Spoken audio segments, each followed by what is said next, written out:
L'histoire de Joseph commence dans la terre de Canaan, où il est né comme le 11e fils de Jacob et de Rachel, la femme bien-aimée de son père. Dès sa naissance, il est le favori de Jacob, qui va lui offrir une tunique en cadeau lors de ses 17 ans. Cette tunique était très spéciale. Elle avait été conçue par Jacob et était de plusieurs couleurs. Genèse 37, verset 3.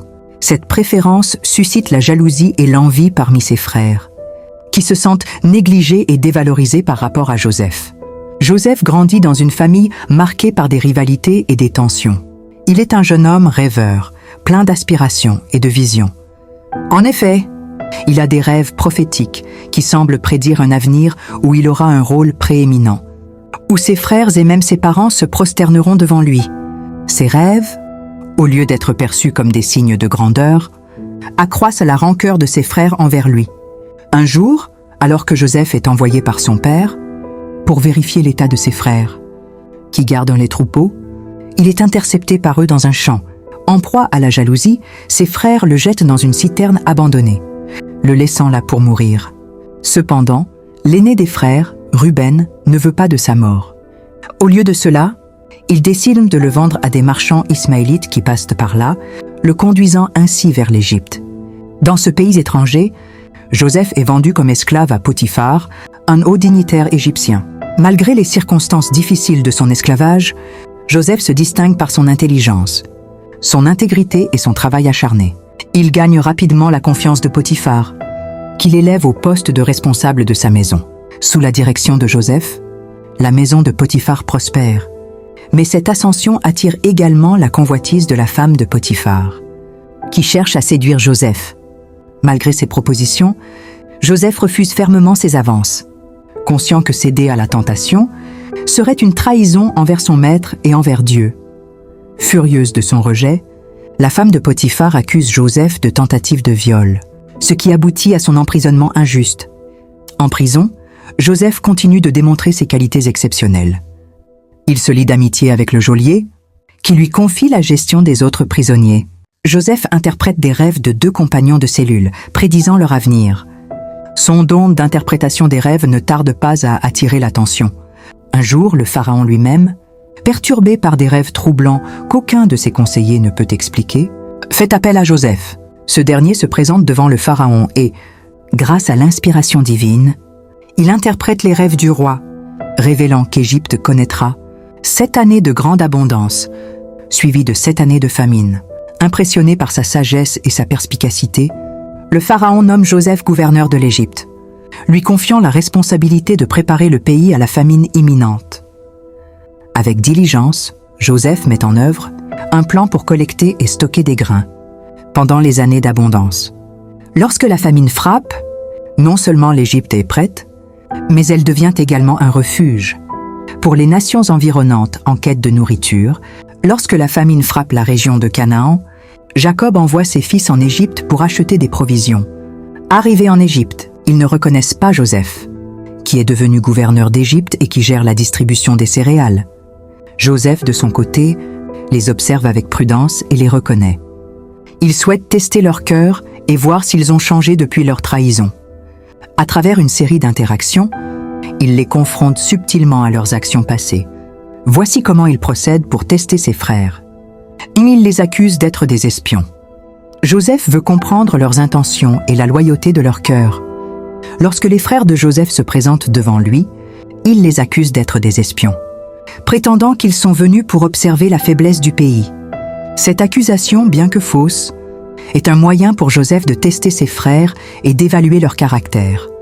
Genèse 42, 9-12, et Joseph se souvint des rêves qu'il avait eus à leur sujet. Et il leur dit, « Vous êtes des espions. Vous êtes venus pour voir la nudité du pays. » Ils lui répondirent, « Non, mon Seigneur, tes serviteurs sont venus pour acheter des vivres. Nous sommes tous fils d'un même homme. Nous sommes des hommes honnêtes. Tes serviteurs ne sont pas des espions. » 2. L'enfermement de Siméon. Pour prouver leur honnêteté, Joseph leur dit qu'un d'entre eux devra rester en Égypte, comme caution pendant qu'ils retourneront chez eux pour ramener leur frère cadet, Benjamin.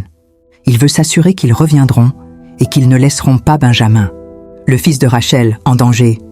car il sait que Benjamin est également un fils favorisé de Jacob. Genèse 42, 24.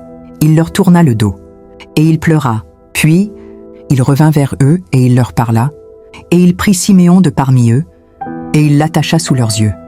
L'enfermement de Siméon est une manière pour Joseph de tester la loyauté et l'intégrité de ses frères. Il veut voir s'ils sont prêts à défendre Benjamin et à assumer leurs responsabilités familiales. En retenant Siméon, Joseph s'assure également qu'il a une garantie que ses frères reviendront avec Benjamin. Cela montre à quel point Joseph est stratège et qu'il œuvre pour réunir sa famille tout en évaluant les changements chez ses frères. Joseph, en retenant Siméon, veut également que ses frères réfléchissent à leur passé.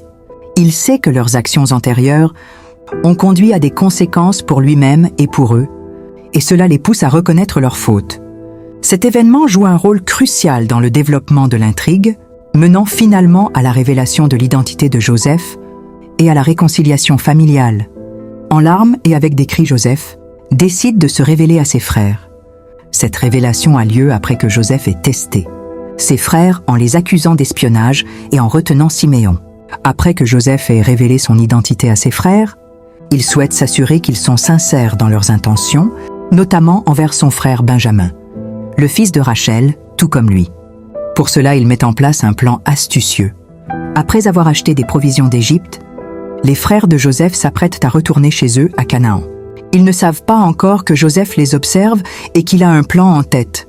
Avant qu'ils ne partent, Joseph donne l'ordre à un de ses serviteurs de placer sa tasse personnelle, une tasse qu'il utilise pour des rituels divins, dans le sac de Benjamin.